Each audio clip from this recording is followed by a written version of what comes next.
থেকে এবং পুলিশ প্রশাসন থেকে আপনাদের উদ্দেশ্যে বলা হচ্ছে, আপনাদের সাকিরাজতে একটি বাঘ গরুকে খেয়ে নিয়েছিল, তাই সবাই আতঙ্কিত হয়ে আছি। তাই আপনারা কেউ সন্ধ্যার সময় এদিক এদিক ঘোরাফেরা করবেন না। রামকৃষ্ণ আইভিএফ সেন্টার, মা হওয়ার স্বপ্ন পূরণ। নির্ভরযোগ্য চিকিৎসা এখন আপনারই শহরে, জীবনরেখা হসপিটাল।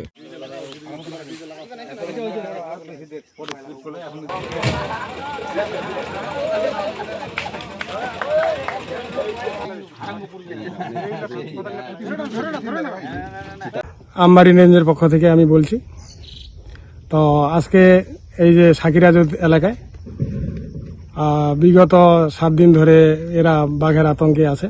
তো কালকে আগে তো আমরা কোনো ফুটপ্যান্ট পাইনি, আমি আগাগোড়া থেকে এখানে আছি। তো কালকে আমার চোখের সামনে একটা গরুকে চিতাবাঘে গরুটাকে মেরে ফেললো। তাই আমি আমার যে ঊর্ধ্বতন আধিকারিক আছে, ঊর্ধ্বতন আধিকারিকের কাছে আমি আলোচনা করে আজকে উনি এখানে খাঁচা নিয়ে বন কমিটি দিয়ে পাঠাইছেন। তাই আমরা এখানে আজকে খাঁচা বসাইলাম। বাঘটা আমাদের যদি এখানে ধরা পড়ে তাহলে এখানকার গ্রামবাসী সবাই উপকৃত হবেন।